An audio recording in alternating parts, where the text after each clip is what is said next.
Hello, Jeremy. Hi. I was like, you caught me in the middle of typing. I was like, oh no. Oh man, how's it going? Good. How are you? How's it going with you? It's good. The baby went down for a nap. I'm gonna jinx myself here, but the baby went down for a nap in like 20 minutes, which never happens. Well, good for you. Good for you. So I'm excited to be talking to you today. I feel like this has been a really important conversation that needs to happen about color guard equipment. And it's so funny because I do feel like you and I talk about what we're going to talk about, and then I start to see it populate in like in the Facebook group Yes. and all the social media, like all over. Like people are asking the questions, and I was like, well, that's what we already just planned to talk about. Like we're already like ready there. Yeah, Like we're already there. It's absolutely wild to me. Oh my gosh. People started talking about like, okay, where are you getting this? Where are you getting that? Like, okay, what companies are on hold? What companies are taking orders right now? What's the ship time? All that stuff. Yeah, and it's stuff that you have to pay attention to. It's stuff you have to think about as an instructor, as a designer, of like where you're getting your stuff. It's I'm gonna let our special guest tell her story about where she thought stuff came from. Yes. Okay, let's bring her on. Yeah, absolutely. This is Nikki. Hey, Nikki. Hi guys, how is everybody? This is my round of applause for you. This is my round of applause. Oh, my round of applause back. You guys, so really, you guys are so special to Guard. I really want to say that you two do such great work for the color guard community. It's really, you two are really necessary in this community, and it's really great to, have you guys, having me on today. I really appreciate it. So thank you. Oh, we appreciate you coming. Thanks so much. Totally. Well, we've decided, since, it's the summer and it's time for DCI time, that you are the person that we need to get our weekly updates in the DCI world. Because, I don't really come from that world. Jackie comes from that world a little bit, but we know you are it. Like, you are the world. So like we are encouraged to have you provide us be our DCI correspondent. We might need to get you a little microphone or something. You can be our DCI correspondent. Can it be one of those teeny tiny little ones that are just like a little itty bitty, like oh my God, that's so awesome. No, are you kidding? I always wanted to be Jessica from Blue Devils, because that's what Jessica from, like, A Girl Who Marched Blue Devils, that's what she went on to be, the DCI correspondent, and interviewed me after 2003. And I'm like, I'm going to be her one day. I love that. Oh, so maybe DCI will hire me. Do you want to tell us a little bit about your background with DCI? Sorry, dogs. Sorry. Hey, it's a live stream. That's how it goes sometimes. Right. Mine's right here. Sorry, don't mind Bindi and Luna. So do you want to give us a little bit of like background of like your involvement with DCI and how you got started? Sure. So I marched the Phantom Regiment Color Guard. I pretty much come from a family where almost my entire family, mom's side of the family, marched Phantom Regiment. So that's how I got involved. My mom was color guard captain. She was also the first female drum major for Phantom. So yes, honeys. So that's that's how I got involved. Pretty much one summer, my parents decided they didn't want us messing up the house anymore. And they said, you're marching drum corps next year. So they put me and my stepsister, who was my same age, they put us both in Phantom Regiment Cadets, and that's where I marched for 5 years. And then I moved up to Phantom Regiment in 98, and I marched where I turned 16 during, I think, dress rehearsal is when I turned 16. So yeah. So then I didn't age out until 2004. So I marched in regiment for 7 years. So I marched a total of 12 years in drum corps. So that's goodness, where my involvement in drum corps. But that's the thing. I was in drum corps for so long that it almost scared me away. So that's why I was gone for so long. I married somebody who isn't involved in drum corps. I left him our first year of marriage to march my age out summer. So he's not really keen on the drum corps scene. So, I really missed it. I mean, it was part of my life for the first 22 years of my life. And then, Yeah. I just left one day. So, I missed it and I needed something in my life and I don't sew. So I wanted to get back into color guard. That's Don't ever learn to awesome. sew. And there's Don't ever learn to sew. Don't ever learn to sew. That's so funny because I just said to one of the Phantom sewing ladies, like, I need to come on tour with you guys because, they're getting older and it's like, well, who's going to take their place someday? So, and sew them uniforms for those boys. So, Yeah. Yeah. That's amazing. You have to tell. So funny. I previewed your story. Tell people where you thought when you were growing up where equipment came from. Yeah. Oh, okay. So that's what I was telling them. Oh, I'm sorry. I was lagging. Sorry. So, the first time I went to buy equipment this last year, I was looking around and I'm like, I don't know what to do. I really don't, because every year I just showed up to camp and it was already on the truck. Like, that you didn't need to get equipment because it was already there. It just magically appears on the truck. Mm-hmm. That's what they would say. Nikki, go get the equipment off the truck. Okay, that's where I go. Or a box will show up one day, and there it is. Which is so fun. It's so funny and it's so true. It's so funny and it's so true, right? That like people, like when you're growing up in the activity, which all of us do, regardless of we're growing up as much as you did, or I started in 7th grade inside. I was like the indoor color guard boy kid. Nice. So I started inside in like 7th grade and did indoor all through high school and college and all that.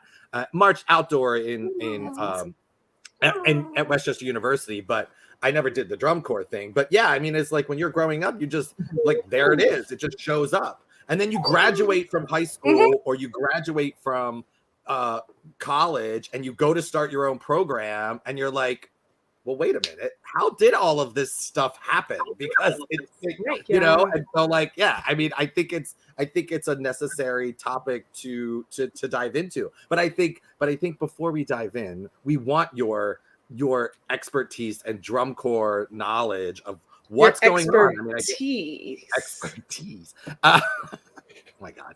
I like that. Thank you. Who's that? Go for it. Have it. We're freewheeling creative people. We give unto others as much as we possibly can. So what's going on? Move-ins are happening, unsolicited creative advice. So everybody's revealing their shows right now. We're pretty much, who will reveal their shows. I get so annoyed by, like, Blue Devils annoyed me all week, okay, with their little, like, throw some glitter at you, a little reel and, like, one little picture and stuff. Oh my God, just reveal your show already. Like, so they just revealed their show. They're doing blue show. Everybody's doing a dang purple show.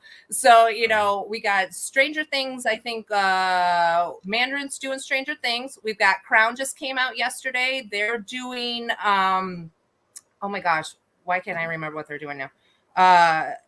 They are doing. Does anybody know what they're doing? Why can't I remember right now? Oh, no, they're doing totally just like not another purple show. See, that's what it's throwing you off because of all the purple. So what you're telling our viewers at home now, everybody is that purple. Right. Don't do a purple show this fall. Don't do anything with purple in it. No. Although there might be a lot of extra purple flags and costumes that might go on. There you go. After the season. So maybe, but there might not be a lot of purple fabric and other things around for you to get purple things going forward. That's what I'm starting to understand. No. So they're doing the right here, right now. And that's what everybody's releasing their shows right now. It's really...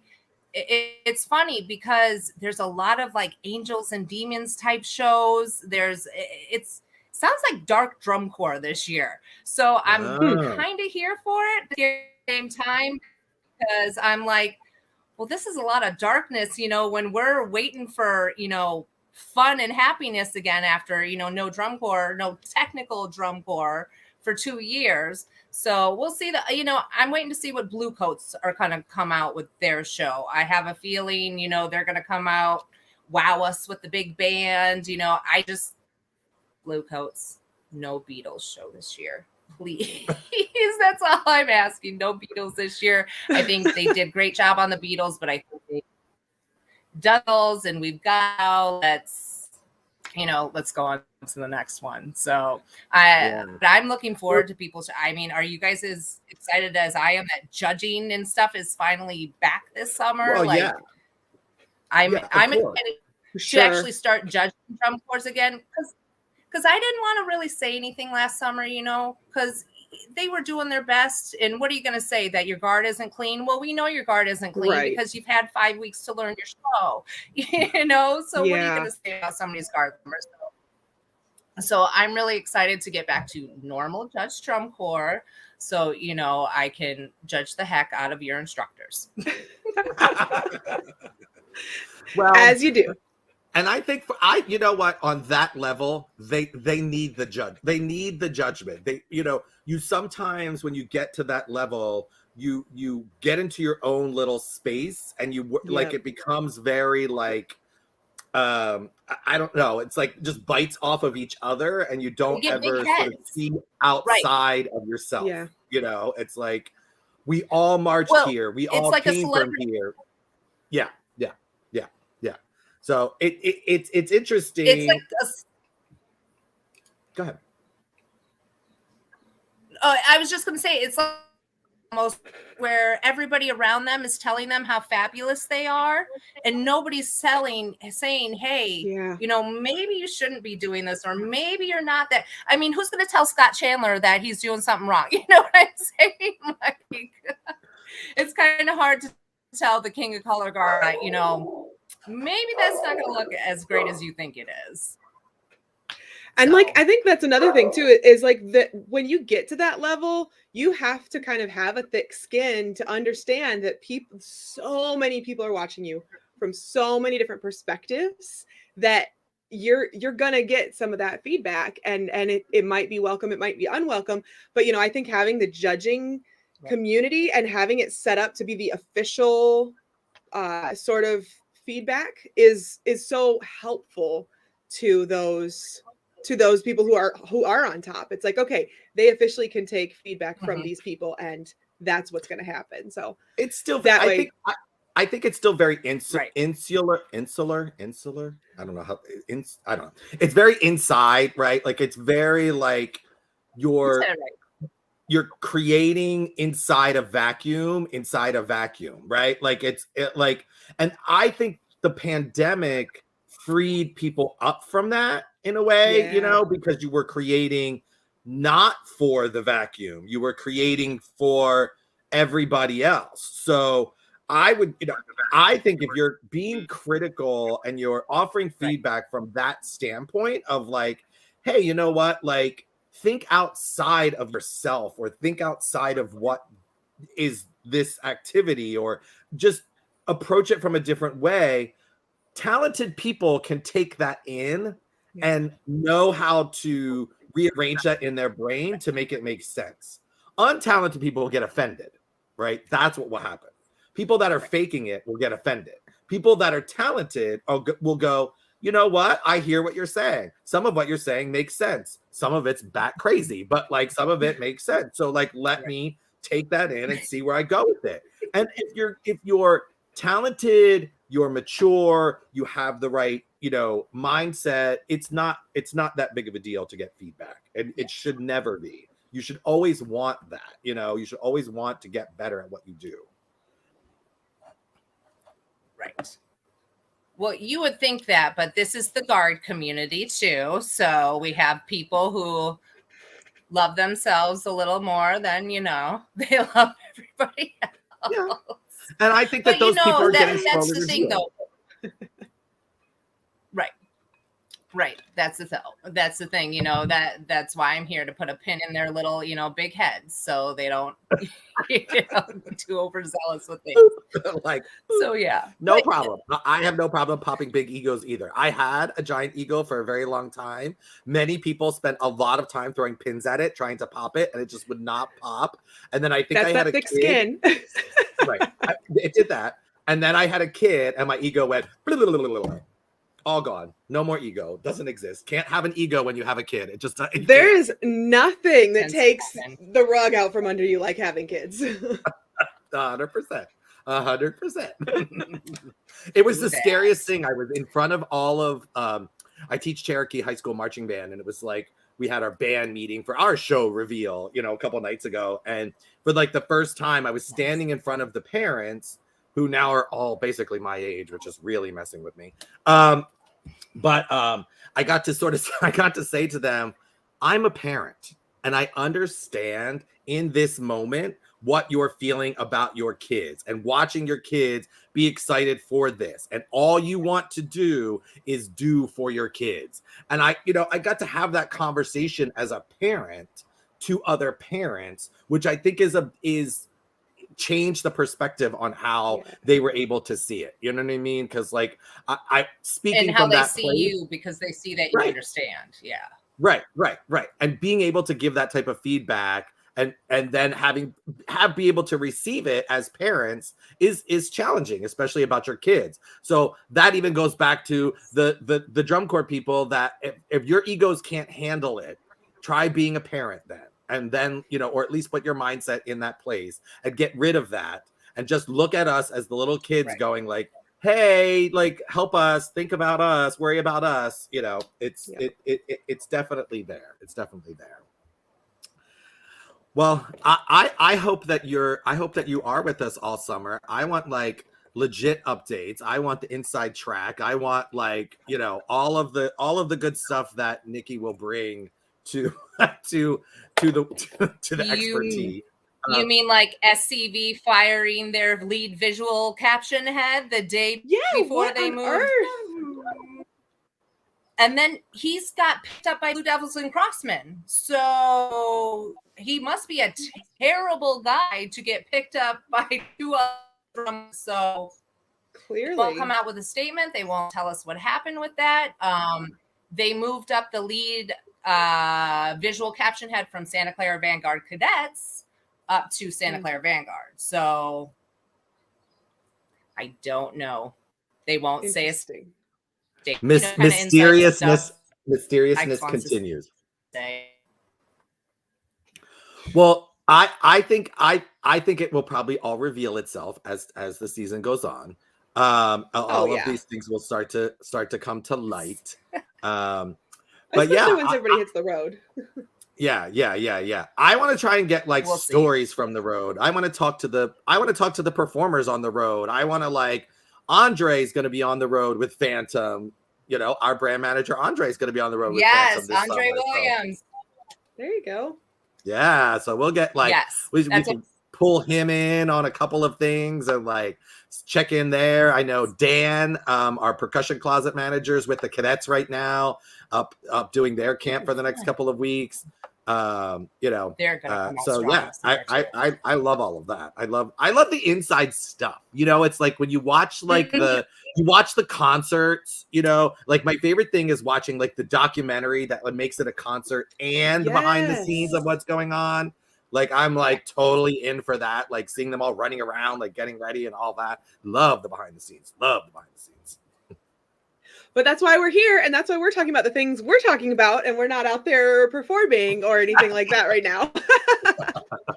We're hiding inside of our houses, inside of like not being on a steaming, like boiling hot field. That's what we're doing, which is fine. That's one thing I don't miss. I don't miss that at all. Oh no, and it's so much worse as you get older. It's so much worse. Like the sun, you're just like, I just can't. Yeah, no. Well, I certainly appreciate you, and you know, we're going to talk equipment, and you're more than welcome to hang out and talk equipment with us. But I think this is like a big topic to like get in on. So let's get into it. Nikki will teach you where the equipment that's comes why from. Yay. Yes. Yeah. Please do. We'll go through. So where do you want to start, Jackie? Where do you want to start equipment wise? The basics? Oh, yeah, let's start with flags, because I think that's going to serve the most amount of people. And if people are just here to learn about like how to get the right flags and flagpoles and things, then they can, go on their way, and that's cool. So let's start with talking about flags. I really want to hit on flagpoles. I was saying this to you earlier. Something when I go into programs that are just revitalizing themselves, schools that are just starting their color guard back up, a lot of times what we'll do is we'll go through the closet and have to clean out all these old fiberglass poles, because fiberglass was like what everybody used for a long time. And I have found, especially with old fiberglass poles, is they can actually be dangerous because they will splinter little glass splinters off of them. And so even if you like take good care of them and they don't break, you're going to be splintering your kids' hands with those fiberglass poles. So my recommendation, get in there, find any fiberglass poles, throw them in the trash, get rid of them, go to guardcloset.com, order yourself some 6-foot aluminum poles. That's You got me shook right now. Like, I didn't know people spun fiberglass. Yeah.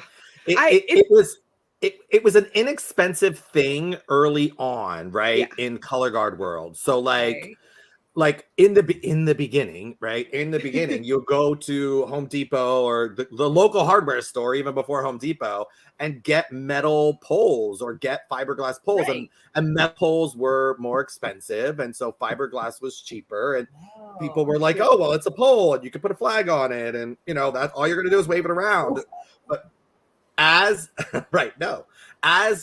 color guard evolved and things got more intense and you're throwing this in the air and like you're doing more than just this with it, right? Yeah. You need a product that's gonna like last. One of the worst things too about like fiberglass poles is they like wiggle, right? So like if you're catching it, like you're catching it, and then all of that reverb is like going into your arms and going like it like can cause more damage and more hurt than than you really want. Yeah. And again, well, fiberglass, but they were never meant to be weighted, and now we use weighted flags to do all these tosses and things. And so when you put a weight in a pole that wasn't meant to be weighted, then you start getting these problems.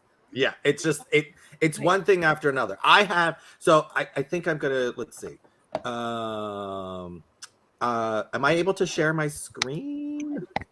You should be. Let's see. Check Google. You guys had me. I spun aluminum poles my whole life. I mean, because we always got leftovers from Phantom when we were in Phantom Cadets. So, they gave us, we had to take the contact paper off, do the whole, clean off and everything like that. But I've never spun anything but an aluminum pole. I mean, oh my gosh. That's like, yeah, that in of itself is like the nightmare. And we could talk about some of that metallic contact paper, especially.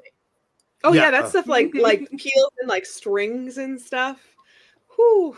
Never comes off. You've got to get the goo gone. You've got to get like alcohol, nightmares. It's a whole lot. It's a whole lot. Apparently my preferences aren't allowing me to share this. I don't know if you can pull it up, Jackie. Are you on the Style Plus catalog? Yeah, I'm in the Style Plus catalog on page 221. If you like, there's the link, but in the chat that we have.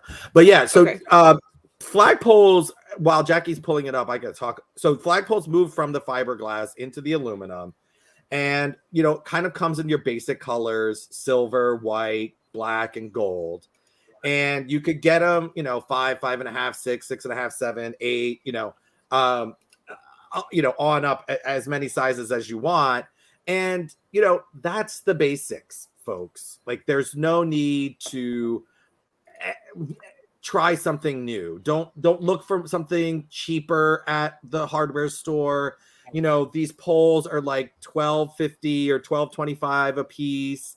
Where they get you is the shipping. shipping will. This is Oh, this is my shipping is a key tip. nightmare on Jam. polls. Yes. Here's my tip on shipping. Don't order one of anything. Yeah. Don't order one pole. Don't order one rifle. Don't order one saber, because they have to put it in an oversized box. They have to put it in a heavy box regardless.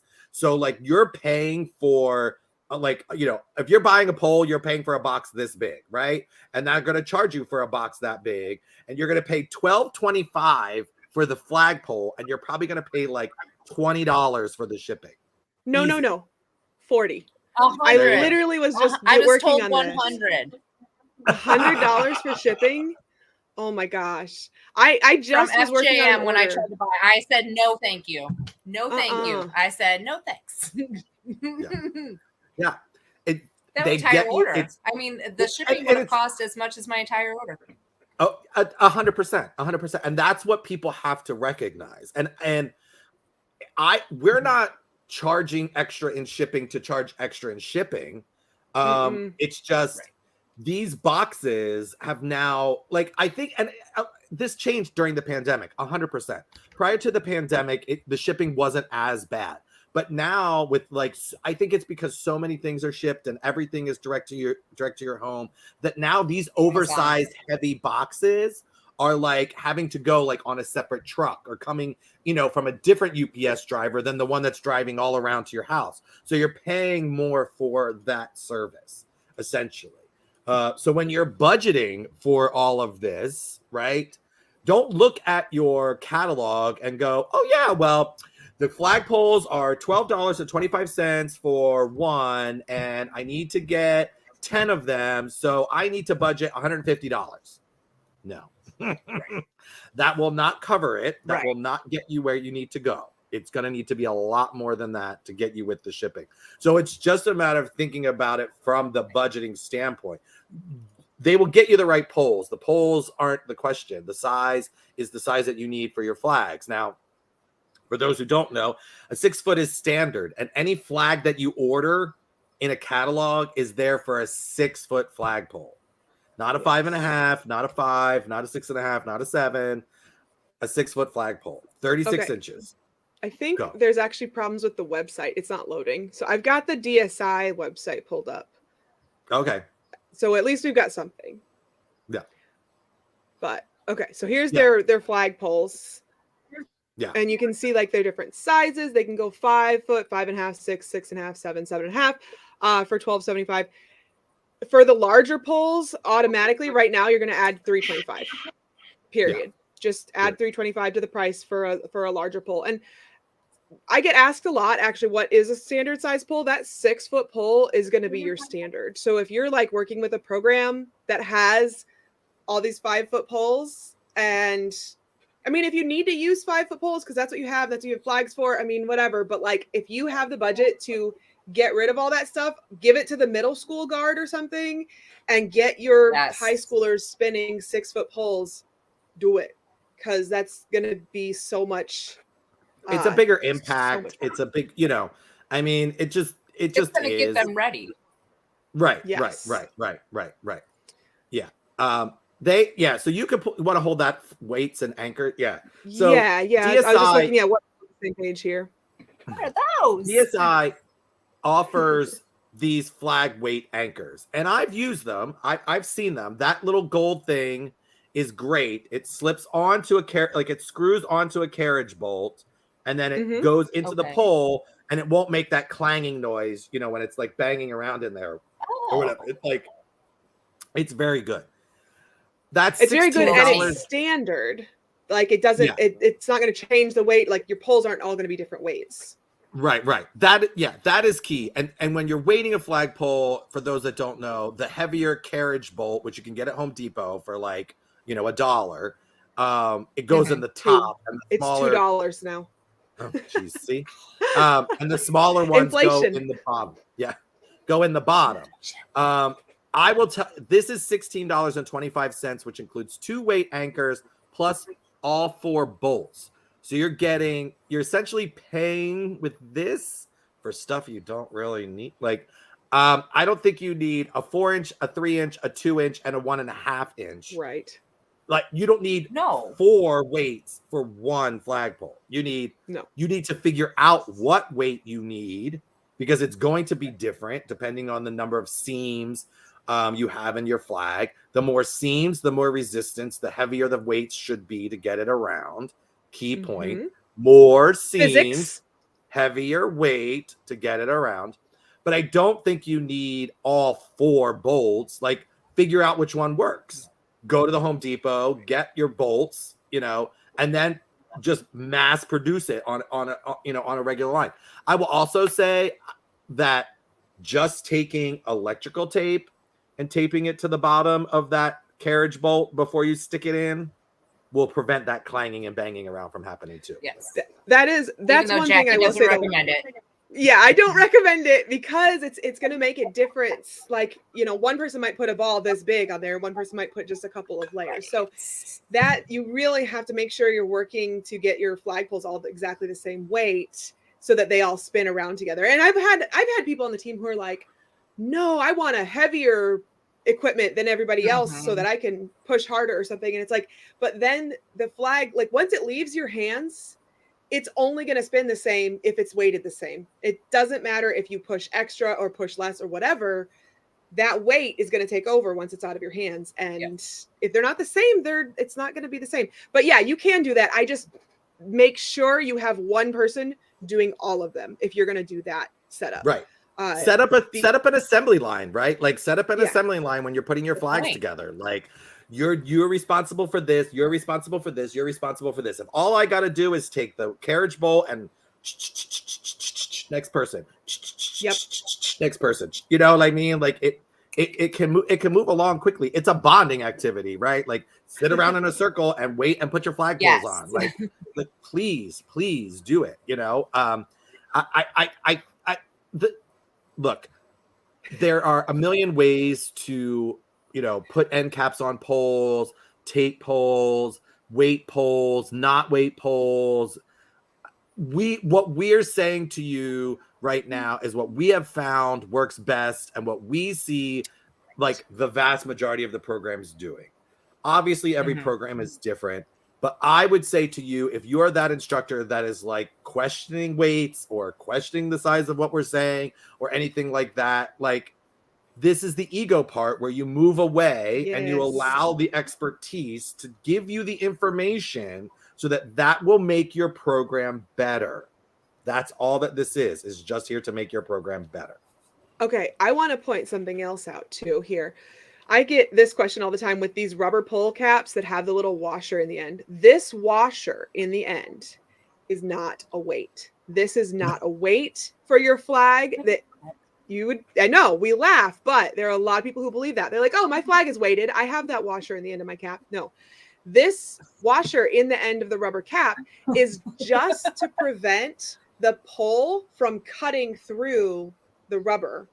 Because what happens is you put the pull in there and then it presses on this top part and it basically does a cutout of this circle and now it pops out, your weight falls out, whatever. So that's what the washer is for, is it prevents that from happening. Oh my God.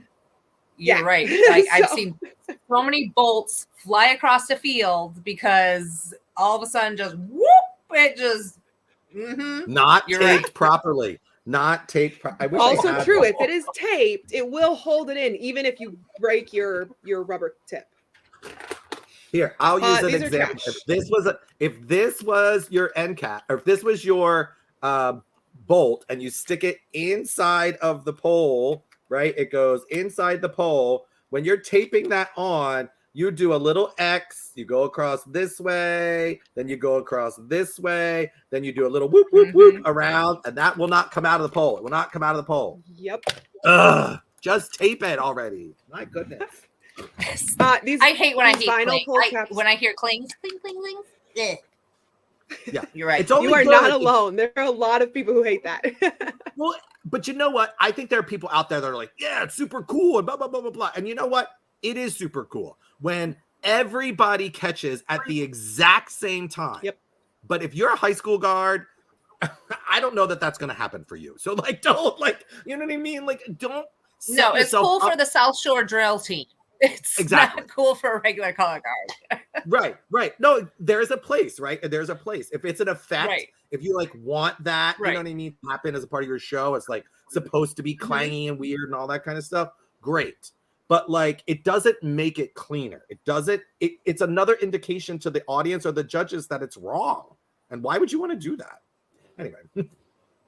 Well, I wanted to go back the vinyl pull caps. I always say throw those in the trash. Throw those in the trash. Apparently you can buy them separately. Just get rid of them. There's no. Here's another hint about manufacturers. Just because No. it's on the website doesn't mean you should purchase it. Yeah. Well, it came on my actual poll when I got one. Yeah, they usually do. Yeah. You can request it not come on your polls. You could request the vinyl caps not come on your polls because they're annoying to get off. Ultimately, all you're doing is taking them off and throwing them away. Yes. And I've had so many conversations with manufacturers going, why are you still putting poll caps on here? And they're like, well, because there's still some groups out there that want them. Like, no, they don't. This is just all in your brain. They don't want them on your poll. They're annoying to sort of like pull off, you know, like it's just we've had to cut them so many times. Like we have to actually take a box off and cut them off the poles. Mm-hmm. Yeah, it's annoying. It's annoying. Move down to that flagpole tape because that's super important to me. Yes. This flagpole tape. This is another thing that it's flagpole tape now that they make as it used to be that you would have to take, you know, your electrical tape that was, you know, this thin and go up and down the pole. Wow. I know I saw Nikki say, or like candy caning, like don't do that, right? That adds so much weight to your pole. Yeah. Do not ever candy cane a pole. So a lot of people would get the electrical tape and go down vertically, like all the way around, and that's like the 1 inch wide. But what manufacturers started doing is making it 3.5 inch wide pole tape. And there's a lot of different colors. I know that the Style Plus coloring is a lot more that's really expensive. wide. I wish I could get the Style Plus catalog to load. I'll try again. You might be able to pull up the Spectrum wrap if you just Google that on the site, because that in of itself has so many colors, and that's what's key, right? This is how you make your color guard cleaner. Spend $6.50 or $6.75 and match the pole color, match the tape color to the color of the bottom of your flag. So like in this picture that you're seeing on the screen right now, she's got that like pink kind of like purple right there at the bottom, right? Now from DSI, you can't get the pink or the purple. And if you just only shopped with DSI and never went with anybody else, you would only know these colors existed.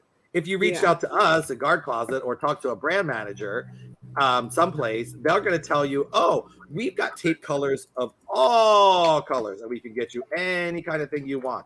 The Spectrum wrap, which is what it's called on in Style Plus, for the 4 inch wide, it's 4 inch wide, which is a little bit better because the 3.5, I will say this, I'm just looking at this. This is really good.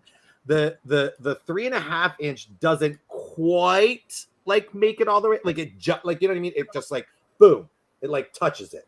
The 4 inch wrap, which is what Style Plus has gone to, the 4 inch Spectrum wrap, that is full 4 inches. So that's definitely going all the way around and having a little bit of overlap. And they've got way more colors and nice colors. Oh, we got it. Okay, well, I had to save the picture from another site, so. Yeah, but yeah, I mean, you could already see there's two shades of purple, right? Like there's a lilac, like a maroon, and a grape, and there's a maroon, and there's a red, orange, and there's a dark red, and there's a light pink, lime green, and a dark green, right? Yeah. So this is just a picture, so it's not. I still can't get the website to load. So yeah, this is the tape is the brilliant thing, right? Because you and I and color guards of old are used to the contact paper, which would be like super annoying. Right. This stuff comes off like a dream, and like Like, oh, okay. So it just goes straight down the pole, and it's almost like a And then you contact just- for your pole. Yeah. Yep. Oh, okay. Game Beautiful. changer. Oh my gosh, Yeah. how easy. But the thing I don't like that they do with this images, and they do it, it's on the website this way too. That pole cap should be the same color, Yeah. not white, But not black. you can buy the 3-inch or the 4-inch to wrap your pole in, and then you can also buy the same exact color in the regular 1-inch rolls, so you can match. Don't try to put that like 3 or 4-inch around your bottom tip, because that's going to look like a mess. That's a what I was going lot. to ask you guys. Like, Yeah. it's It's a not lot. for that or to like actually tape your flag on, right? It's just to go down the No. pole, right? Yes. Yeah. Good Okay. questions. I That's like what that I we've was got wondering. Nikki asking questions. Yeah, Nikki, Yep, good. that's Asking good, questions. Yeah, totally. You're absolutely gotta get correct. the I newbie would in not use here. it on an end cap. I do use it on the Okay. end caps all of the time, but I wouldn't use it on the end cap. Like, seriously. But just make sure you color it the same. Like, I was gonna say, like if you cut it, you could make it work too. Like, you can cut take the 4-inch and then cut it in strips and make nice end caps too. Now you're just doing more work. But yes, just get the one roll of 1-inch tape, and that'll be enough to do your flagpoles. Like, you don't, like, you know what I mean? Like, unless you've got a color guard of like 100 and you're doing 300 poles, like one roll will probably get you through just to do the caps. And do the caps on the top and the bottom, kids. Tops and the bottom. And it might be a different color, and that's okay. Yes. That's okay. Oh, I always say match the cap on the top to your sleeve of your silk. Yes. Because otherwise it's going to stick out. And if you have like we did a rainbow show one year, and I literally bought a color for every single rainbow flag. So like a red one, or orange one, so on and so on. I had one girl all season who refused to tape. She had a red flag. She refused to tape her top tip red. And she'd get yelled at for it all the time. And she had a black tip. And so here we're out here spinning all these flags, and this one black dot was just spinning around with all these different colors. And it's like, why? You're wrong. You're wrong. Exactly. You just, that draws your eye to it. Yeah. I'm surprised 100%. You didn't take the flag and just tape it for her. Should have. At some point, that'd have been like, or I'd have been like, hey, little Miss Captain, go grab that and like rip it out of her hands and like fix that, please. Because I can't. There you go. I've seen some guards that don't even have caps. So, this whole conversation about caps is really important, because that's like, I messaged them and I'm like, please get some caps, because you guys are going to hurt each other. Like, please. Like, absolutely. Yeah, rubber caps. They're not expensive. Yeah, not expensive. This is the ultralight pole. This is what's pretty standard for swing flags now. So this is like a half-inch, right? This is a little half-inch thing. This is, and they're aluminum too, right? Yeah, aluminum. Mm-hmm. Yeah, I think these are like $4 or $5. We did like maybe 8 foots of those one year. Yeah, they're thinner, right? So like it's more manageable, obviously, from like that swing flag standpoint. It's a lot, it's not as heavy, right? Like, but it's gonna give a lot of impact. I think for a while, for many, many years, swing flags was like, oh, like boop boop boop boop boop boop boop, right? Like this little teeny itty bitty thing. Poles. We use PVC pipe. Right. And that was all fine and good. But now we want bigger. We want more fabric. We want to have an effect. So now it's like 36, 48, 42, 52, like 8 foot, but it's like one little thin thing. You've got giant fabric all the way through. And these are the best. And these are the best because lots of people go, well, I could go to Home Depot. I can get wooden dowel rods. I can get PVC. I can get all that kind of stuff. You can. You got the equipment to cut it? Right. It would work for a season. It would work for a season. I will say that about those wooden dowels, because we've done that plenty of times. This pole is probably like 10 years old, right? Like, and it's not going anywhere. You're not doing anything with it. I will say this though, this Velcro, can you like this? No, we don't need to put Velcro on flagpoles anymore. I don't even know why this is on here. Making me mad. Take it like. Can I Can I actually ask a question about that? Like the Velcro thing? Why are they doing? Is it to like tape your poles on better now that they put like that extra Velcro Not in now. there? Like in the Not now. So there was this big thing, and I want to say it was like the late 90s and the early annoying. 2000s when it really got popular. And like so you'd have Velcro on your poles, and like so in my high school, for one, we had one set of poles for the whole guard, and they were cut to the height of the performer. Also stupid, but that's a different thing. So they cut all the poles to the height of the performer. Different era. Yeah, That's different era, and they put Velcro on the pole. And so what you did was you had one flag for your field show, and you had one flag for parades, and you had one flag for sidelines or whatever, and you just swapped the flag out on your one pole. And so that's what you did. And that's why the Velcro, because then you just rip it off, put it back, put on a new one, whatever. I go back and forth between using flags that are just to be taped on, or flags that have Velcro in the sleeve. And so when they have that Velcro in the sleeve already, I'll Velcro them to the pole and tape it so it's like double secure. But you don't necessarily need it as long as you have that tab on your flag so that you can tape the tab on. Yeah, the Velcro just ends up that's the new thing is doing something and you're like tabs. Yeah. You just end up pulling it off. Like it's inevitable that it's going to slide off. It's just not meant for that, right? It's not meant for that. Again, I've had conversations with manufacturers saying, stop wasting your time and money putting Velcro in the boxes. If they want the Velcro, they'll probably ask for it. Nobody should be asking for Velcro. They'll go to Joann's. Right. Stop wasting money. Like make my pole cheaper. Make my pole 25 cents cheaper by not putting in the Velcro. Just don't put it in. Don't put in the Velcro. Don't put in the vinyl. Don't put in the vinyl caps. Save me the 25 cents. That's what I'd rather. You're right. Because that 25 cents could go towards shipping, could build up each pole. If you're ordering 50 poles, that's your shipping right there. That's a good point. At least a little part of your shipping now. That's so funny. A very small part of your shipping with the new prices. Very small part. Well, I think we should keep moving through. I have what how do I say this delicately? I have in my hands what has been considered the premier saber for quite some time. Now, I can, do a brief history of sabers and say, when I was marching, it was metal sabers, and before that they were plastic, and they were different pieces, and you had to screw everything on, and the blade would bend, and all those kinds of things were great. And King came out with a very decent saber, like weighted right, held together beautifully, like not, all of the good things, There's a lot of engineering behind that little piece of metal in your hands right there. Yeah. A lot of it. Yeah. 100%. The work was put into this. I mean, inside information right now, these are like 10 to 12 weeks right now to get one.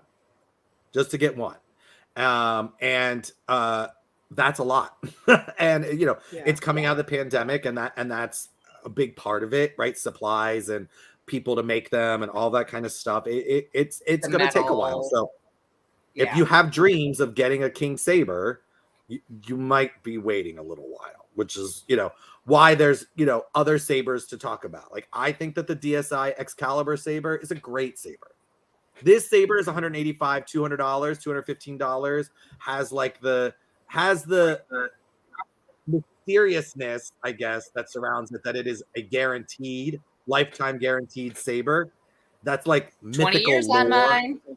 Yeah, like it will last, but doesn't actually have a lifetime guarantee. Right. Like if you look take care on the website, it doesn't exist. Yeah.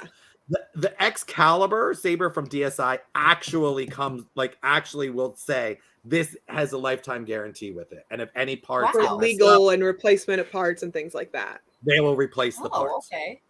And their sabers, King will do that too if you send it back into them, but you have to go through like a whole thing.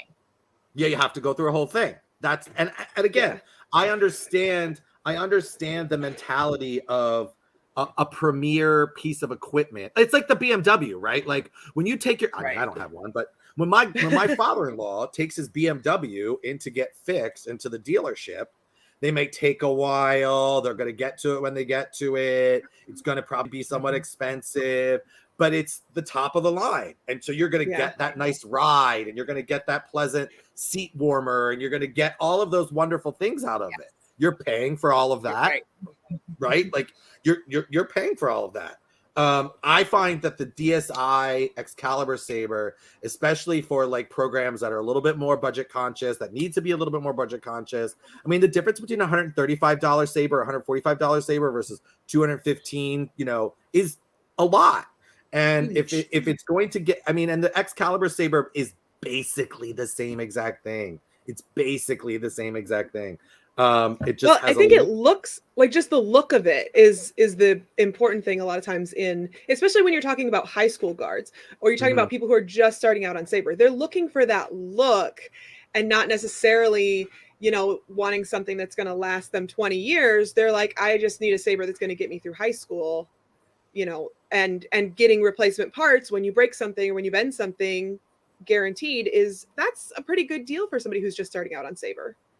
And it's important to think of. It's funny that you sort of say it that way, because it's like a high school Sabre, sure, right? Like that sounds like the right thing, like the DSI high school Excalibur Sabre. And it's the same as like buying your trumpet or getting your saxophone, in school, and that's your saxophone and you carry it with you. This, it's your Sabre and you carry it with you, but maybe you don't need it for 20 years because it's not going to be what you do for the rest of your life, and maybe the orchestra person that knows that they're going in to play the New York Philharmonic one day is going to spend the extra money to get the better trumpet or get the better whatever, because they know that this is what they're going for long term. So, I do think that there's obviously a place for everything. This is like the BMW of Sabres, and everybody doesn't need to drive a BMW around. I guess that's sort of like the bottom line, I would say.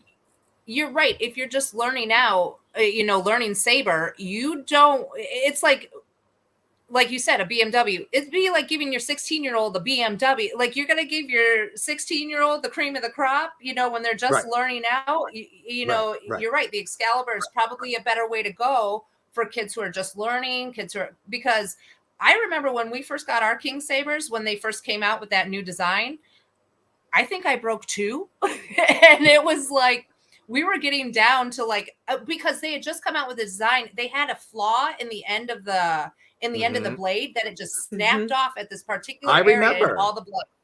Yeah. So they started sending us new ones, but it was like,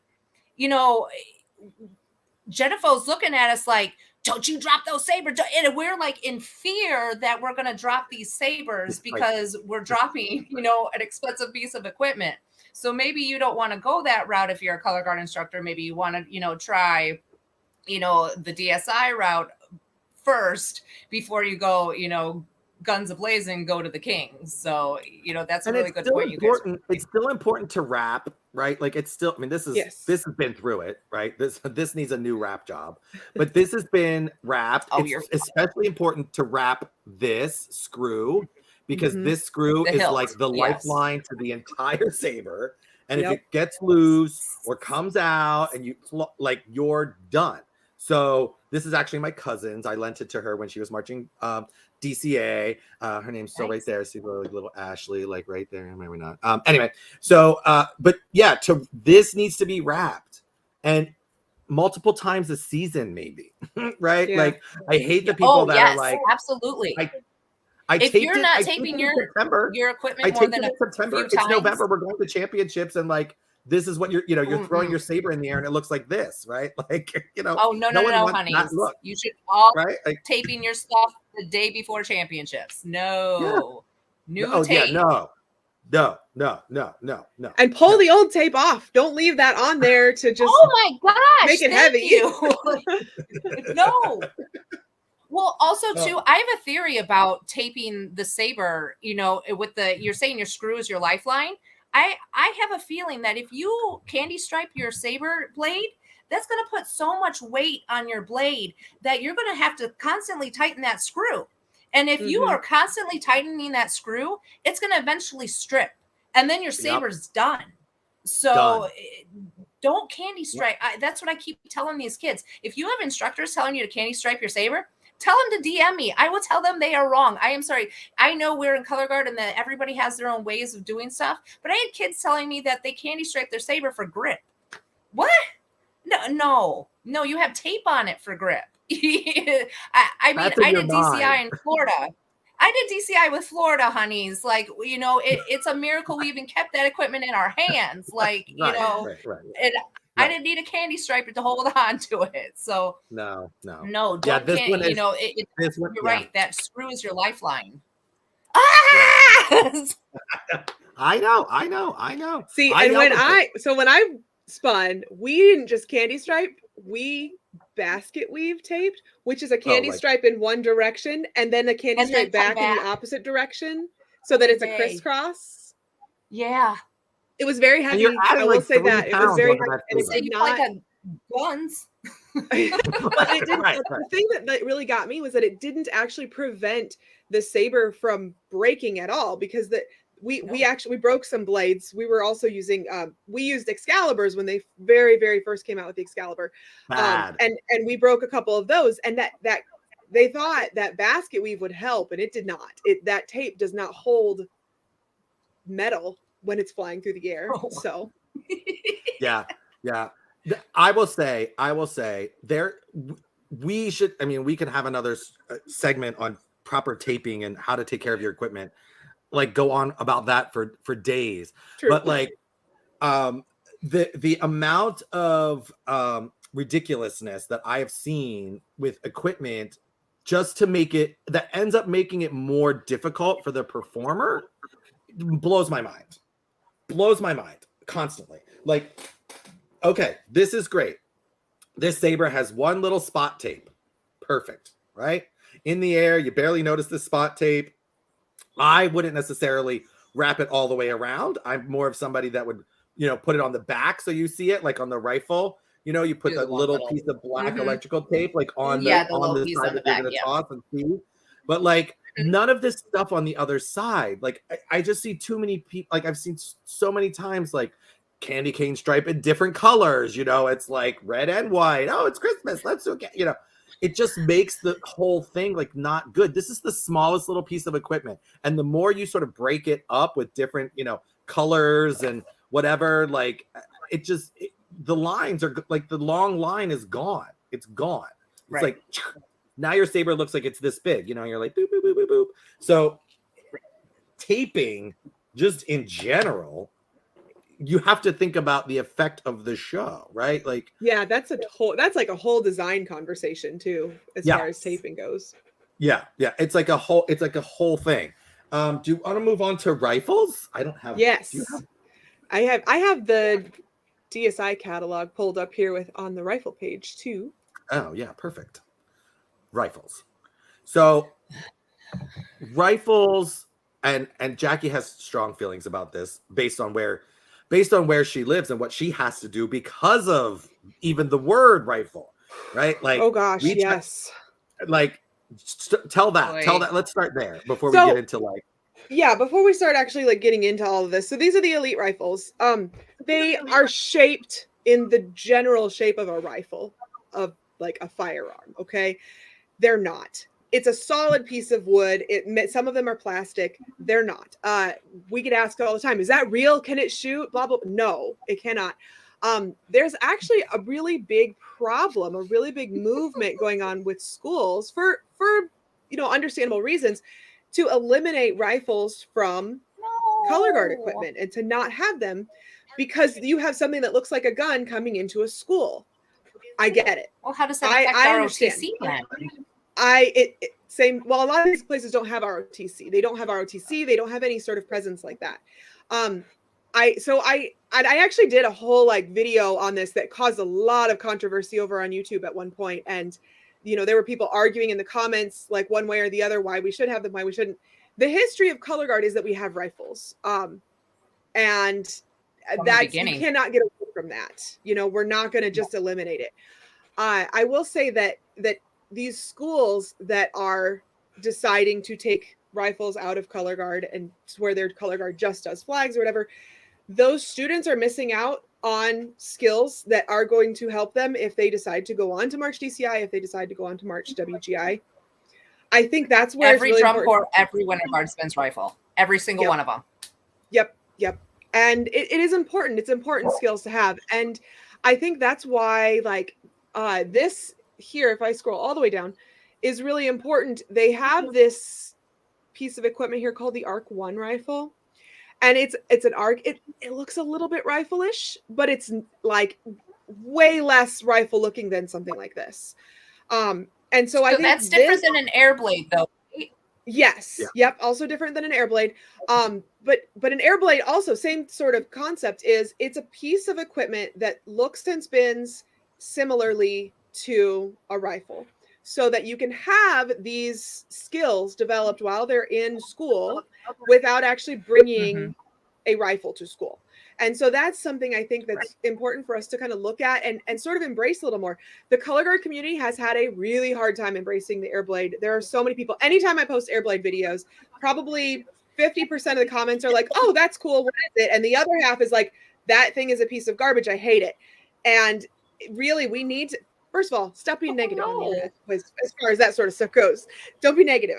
But the other thing is like, it's like that's like it's a necessary thing that will help other performers. And so if we, look at these, the ARC 1, look at the air blade, look at these alternatives, now we're going to start being able to teach these kids these weapon skills so that when they get to DCI, when they get to these higher level WGI groups, they have those skills to go do it. And, I know it's not just my area because I hear about it from students all over. People write to me all the time about like, "Oh, I want to learn how to spin rifle. I want to do DCI," but our principal won't allow it. Our athletic director won't allow it. Our band director won't allow it. So I just want to say there are alternatives out there. Yeah, and there's I mean, Nikki, you'll nod your head with this. Blast did, blades of grass that were basically rifles, that were blades of grass. I just did a show with lightning bolts that I had made that were wooden and that spin like a rifle, so there's creative ways. Phantom did sickles back in 2002. Yeah. Right.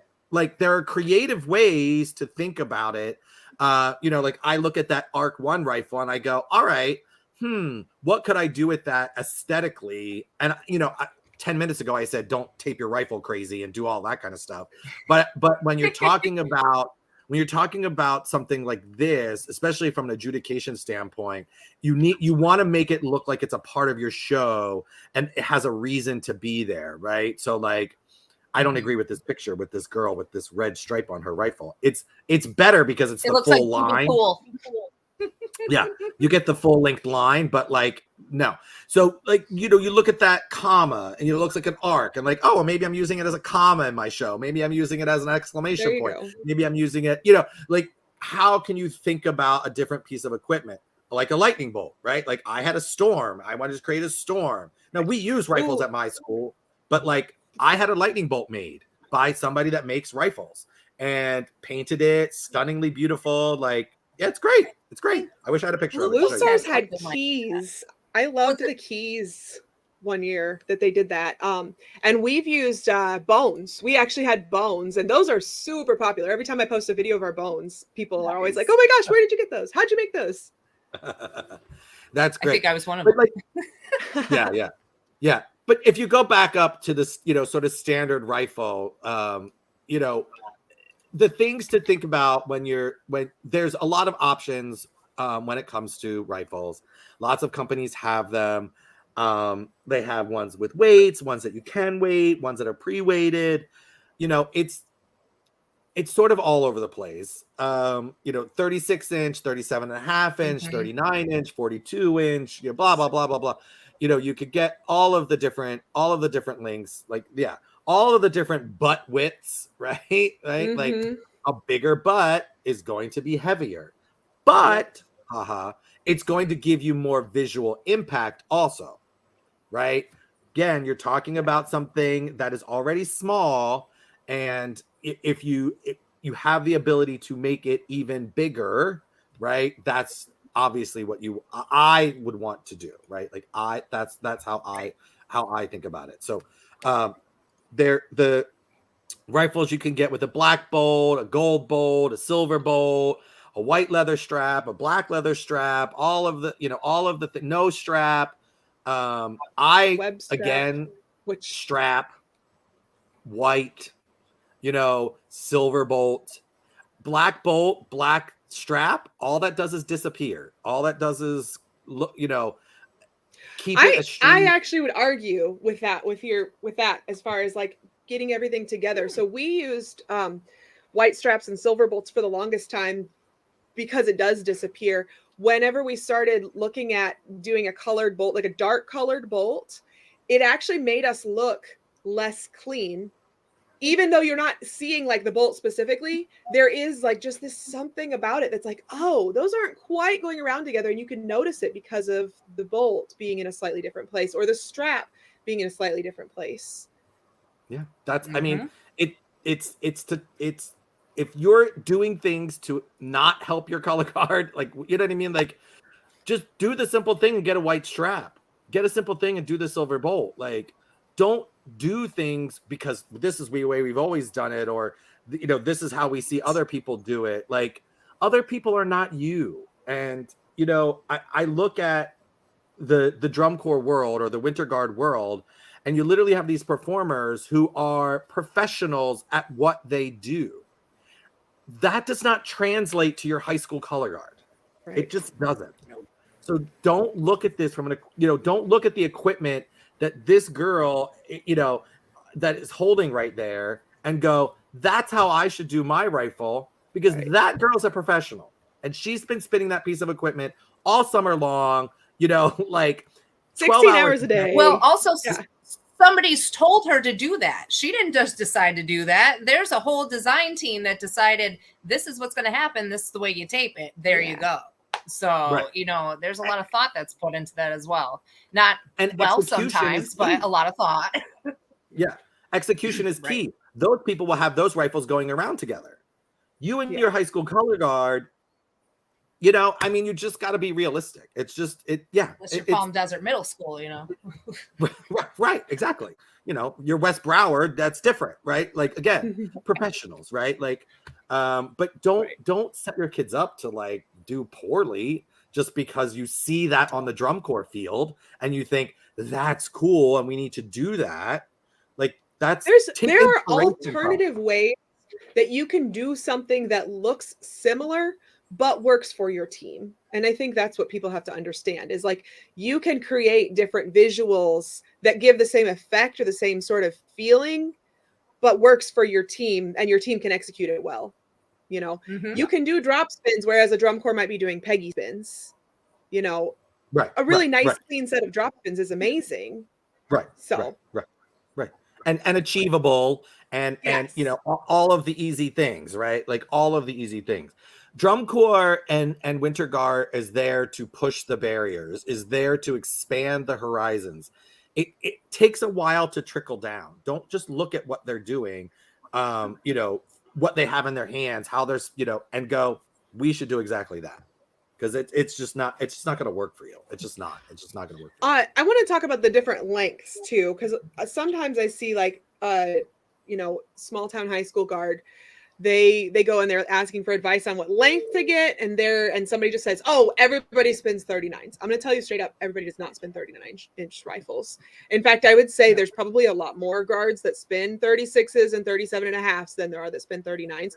39s are super visual, but if you are having a hard time teaching your kids hand placements, getting them to get their hand either all the way to the end of the nose or a certain width from the end of the nose, however your technique is, you're going to notice the differences a lot more on a 39-inch rifle than you are on a 36. So that's something you kind of want to keep in mind too when you're looking at the technique of your team and what kind of equipment you want to buy for them. And I think there's something to be said too. The 36 is easier to spin, right? Like there's not as much to get Where's around. Your level at? Yeah, exactly. Where's your level at? 36 is very good for your very basic high school color guard that's starting out. 37.5, I start to see with like the more competitive color guards, right? Like you start to see them go, well, we could go a little bit bigger, right? Because we're rehearsing all the time and we're in it to win it, all those kinds of things. And then the 39 goes to like the DCI, world class, like, college, stronger, more in control of your muscles, like, have done it for a while. You're going to get a bigger impact because it's bigger. But your performers are able to handle it. Right. The worst thing is to see the tiny little girl in, freshman, sophomore, who's like this big around with like a 39-inch rifle that's almost the size of her. And she's like, let me throw this in the air, And then she's like, why is everyone else getting 5s and I can only get a double? And when it lands in my hands, it like literally crushes my bones because it's like the weight is heavier than I am. Like it's true. It's just true. And then also want to point out too, the elite rifles are wood, which, that's nice. That's traditional. If you want to go for something a little more expensive, of course, and a little more modern, elite pro rifles are made out of plastic. I don't know that I've actually spun a pro rifle myself. I might have to get on that. But yeah, they're made out of plastic. I have. What's it like? How'd you like it? Their initial version of it was not so good. Not so good. And then they came out as we all are when we start. And right. And then I think they came out with a second version, and that was a lot better. And when I got them for the one school I was teaching, I purchased like the second version. And there were some issues with it here and there, whatever. But I think now there's a third version, which is it's nice. And I will be honest, I do think, and I said this to the people at DSI, I think that the plastic is an eventuality of where rifles can go. So is it solid or is it? Yes. It's solid plastic. Okay. Yeah. Mm-hmm. Yes. And then I wonder if it has a picture of the weights too, because I think they have like weights that screw into the ends, right? That was the old version. That was the old version. That was the old version. Okay. Yeah, that was the old version. This is like they're pretty like what they pretty much figured out is like the standard rifle weight is 2.5 pounds.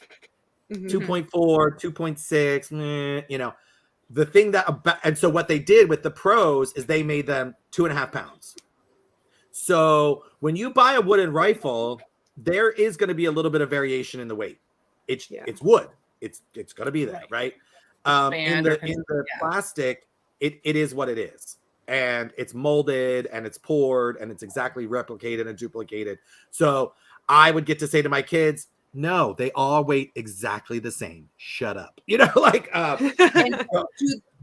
do they break less? Because I saw a kid with a rifle online the other day. He said he had his rifle for a month and it broke. So, I could see the plastic maybe being a little more durable than the wood. I don't tape it. We didn't tape them. We didn't tape them with like the strapping tape, right? We did tape them with electrical tape. So we did sort of like take the idea of like taping a gun, and that was more for the aesthetic and more for like the kids feeling comfortable with it.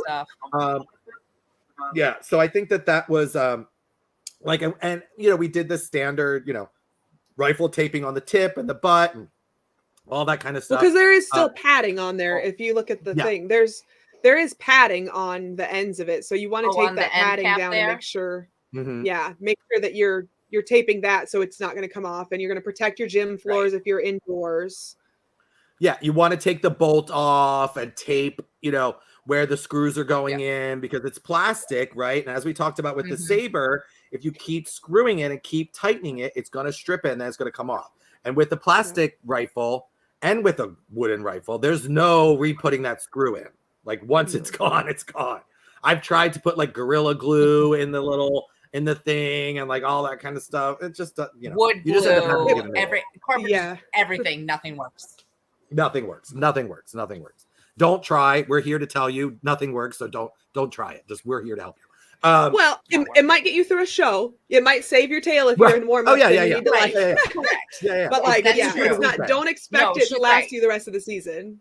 No. Right. Yeah. If it No. happened on Friday night at the football game, you're pouring that Gorilla Glue in overnight. It's getting you through the competition on Saturday.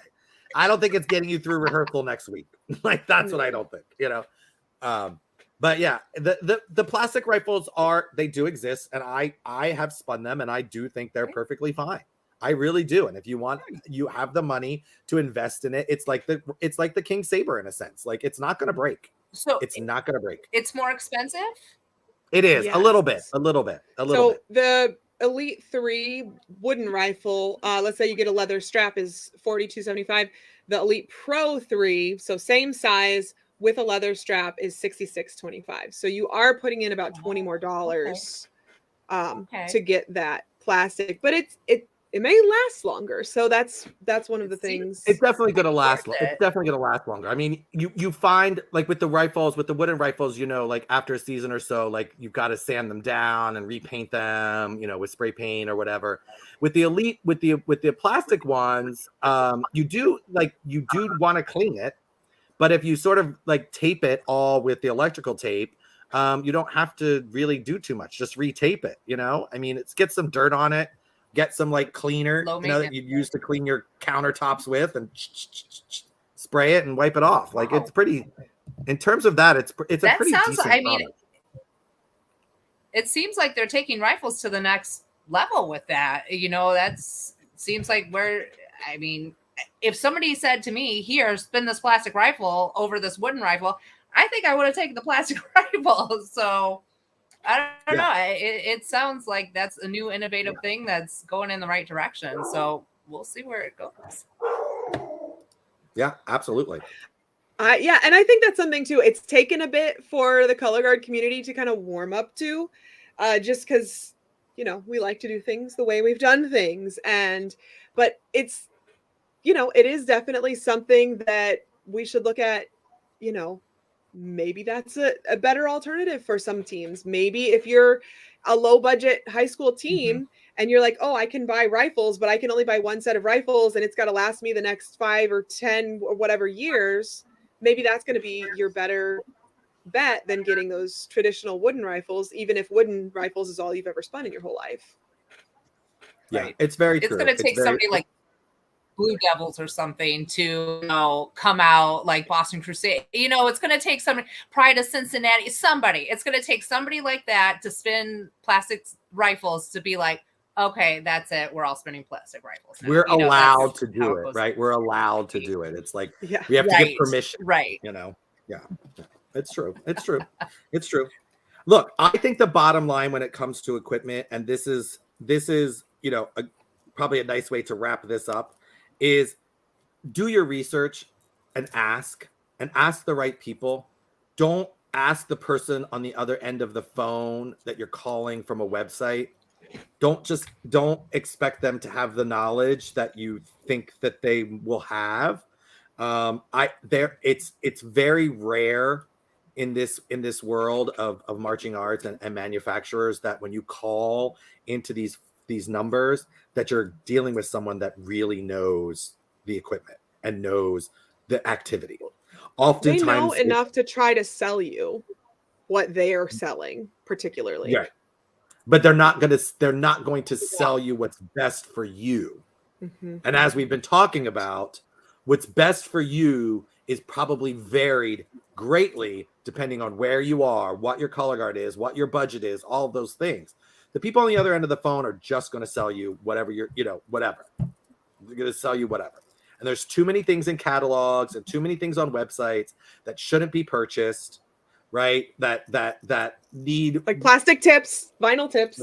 Like plastic vinyl tips, you know. And if you reach out to people that know this, and know the insides of this, you're gonna save yourself so much time and heartache and grief and frustration and all those kinds of things. I mean, like it's very much in me to want to help everybody, and I know I can't help everybody, but I want to put out as much as possible to help as many people as possible. And that is what we're here for. That is what, you know, people like myself and Jackie and Nikki and all of us that put out this kind of content and and work in this industry and all of those things want for everybody.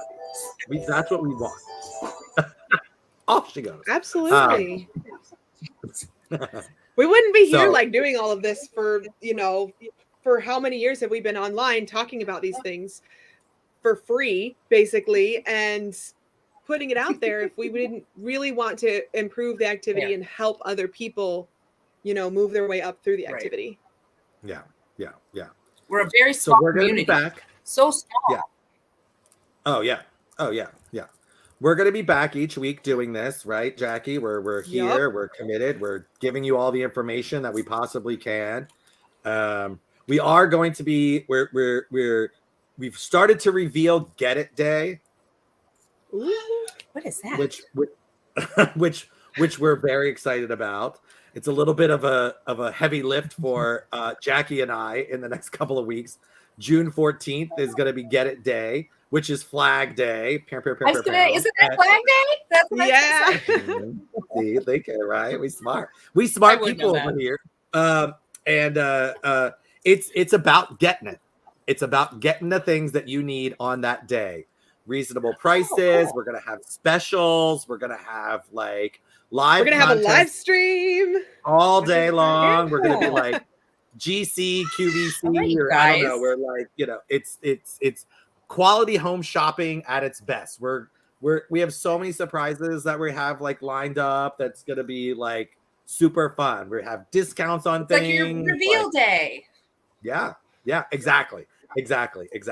We selling all of the equipment, answering questions, like talking about all these costumes again and everything that we have in consignment land, in clearance land. Like we have like a big truckload of stuff that we're gonna have to like super discounted flags and super discounted shoes, and like it's gonna be major, as the kids say. We are gonna clean house. We're gonna clean house. Yeah. So excited. And there's gonna be a lot more details coming. June 14th. Yeah, gonna be fun. Should be a good time. I'm pretty excited. I was still looking because I really wanted to show a picture of the blast color guard using the green sickles that look like blades of grass. Yeah, I wish I had up on that. Yeah. I have to get the video of the lightning bolts being spun around. I'll put something up of fans spinning our sickles. Oh my God, those girls hated those sickles so much. You guys don't even know. All I heard all summer, I had to spin a sickle. Guess who got the most camera shots? The sickles. The sickles. So, yeah. Come on, honey. Yeah. Shut up and spin your sickle. Shut up and spin your sickle. That's how we leave this. That's how we leave this broadcast. Yes. Shut up and leave your do it. All right, guys. Thanks so much, those of you who are watching live. This has been a very informative session. Thank you for coming, Nikki. And we look forward to we look forward to having some more drum corps expertise next week. Jackie, you just love that now, don't you? You're like fully ready. You're like, I'm ready for it. I'm going. Yeah, let's make it happen. So don't forget to like and subscribe to our channels on Guard Closet and Spintronics. Share this with your friends. Share this with your directors. Definitely share it with your directors. And guard instructors. If you guys have questions, drop them in the comments. I do read all of the comments, and we use those to decide what we're going to be talking about each week. So we will continue to bring you the information that you need in our segments every Thursday. So again, thanks. And thanks, Jeremy, for being here. Oh, over here again. Over here. We'll see you guys next week. Thanks, everyone. Bye. Thanks, Nikki. Thank you.